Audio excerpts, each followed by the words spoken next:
Hi, I'm Tinny from Mini Bowl Design, and today I'm going to talk about my NION stove, my NION 2. Now, when I originally invented the NION 2, which is basically a radical departure from anything anybody else was doing, it initially seemed like a fantastic idea, but after I got it all built and had gone through the NION 1, I realized that this stove is not for everybody. It's a fairly difficult stove to run. It's a kind of stove that you kind of have to just sit down with, have some patience, and experiment with, and eventually you'll get the hang of it. And once you do get the hang of it and understand the stove and understand its personality, it works fantastic. And you can do almost anything with it. But it does take some work. Now, there seems to be two types of people when it comes to stoves, and that's the only reason why this NION's been so popular. The first type of person wants a stove that you just dump the fuel in, like a BIOS, and light it. No knobs, no whistles, no buzzers. You know, you put your stuff in, put your alcohol in, prime it, light it, life is good. The other group of people, and this I'm finding is the majority of people, and it's also the reason why I've built movable parts and adjustments and options into all my stoves since the NION. This group of people likes to get hands-on. They like to adjust things. They like options.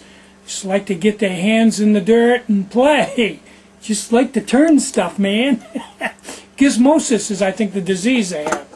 And if you're that type of person that likes to customize a stove and goof around and you know, do all kinds of tests, the NION's probably your stove. The Blackfly also has a lot of different things you can do with it and different options. But for today I'm going to address just the NION because I sell a lot of these. Amazingly, I sell these every day. I really never expect them to be that popular a stove, but they're very popular, and to some people that's the only thing they'll carry. So for the newbie that hasn't figured one of these out, every now and then I'll get a newbie that will write me and say they can't keep the stove going. Well, okay, let's address that and just basically address how to run the NION. The first thing is, I think everybody knows how to fill a NION. You take the center thumb screw out, pour your alcohol in, put your thumb screw back in, which can be a challenge sometimes, and tighten it up. Okay. Now, if you're going to run this on low, you put the thumb screw around on the low setting, and so it's pointing in towards the center thumb screw out of the flame pattern.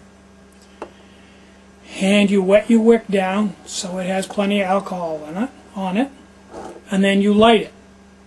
Now when you first light it, all that alcohol in that wick is going to come up, and you're going to get 4 or 5 inch of flames for 15 seconds or so. This will preheat the stove, vaporize the alcohol, and get it started. Alcohol fumes or vapor will come out the jets, and you'll get a fairly strong jet pattern right up. It'll cross right over. Just as soon as the alcohol dies back on the wick, and this is where most people fall down. They haven't read the directions, or they just had preconceived notions, or they just didn't understand them, or they didn't have DSL and couldn't watch the video. Anyway, once the flames on the wick die back, immediately put your pot stand over it, put on your pot, make sure there's water on it, and that'll seal the top. Then put your windscreen, and I don't even vent the windscreen. Put the windscreen right around it, and all the way around it, and lock it. See, I've got this locked right here. Okay, now what this will do is, because once that primer charge starts to burn off and the wick starts to go out, if the stove is left right out in the air like this, it'll start cooling down.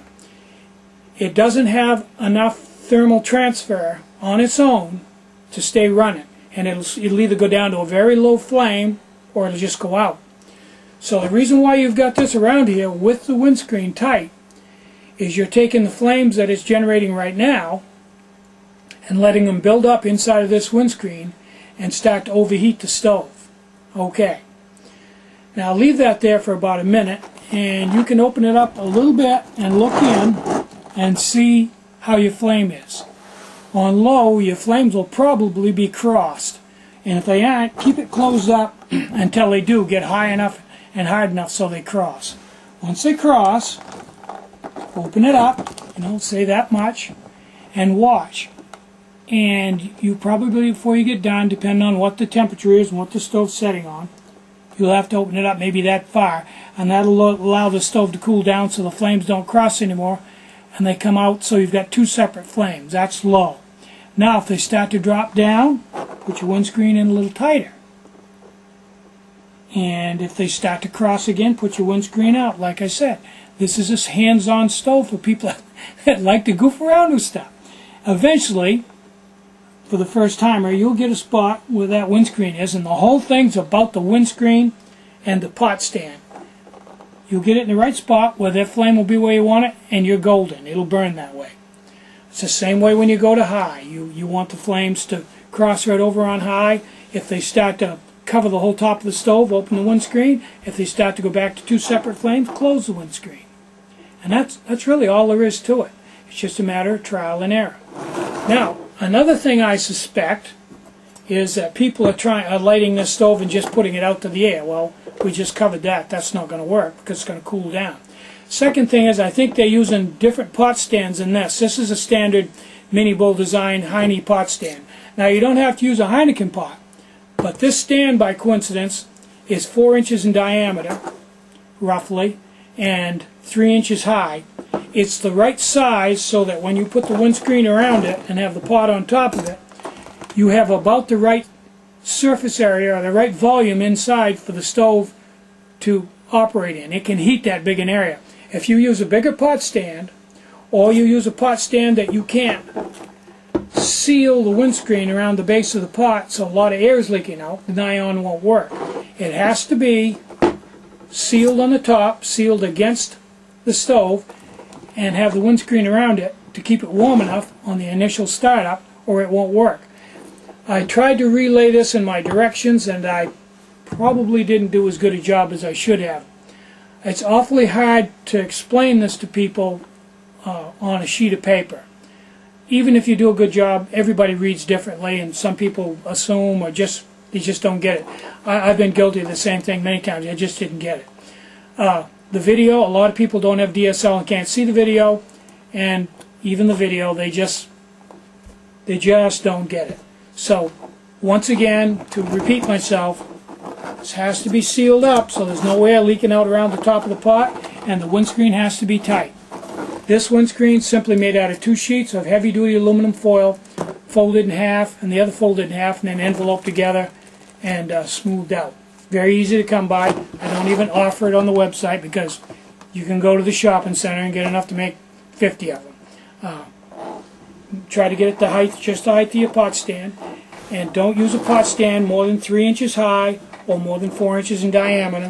Put your windscreen around when you first start it up. That's all there is to it. It's as simple as that and as complicated as that. So I'm Tinny from Mini Bull Design. Get out and hike, cook with your stove and your pot, and more important than anything, have a great day. Bye-bye.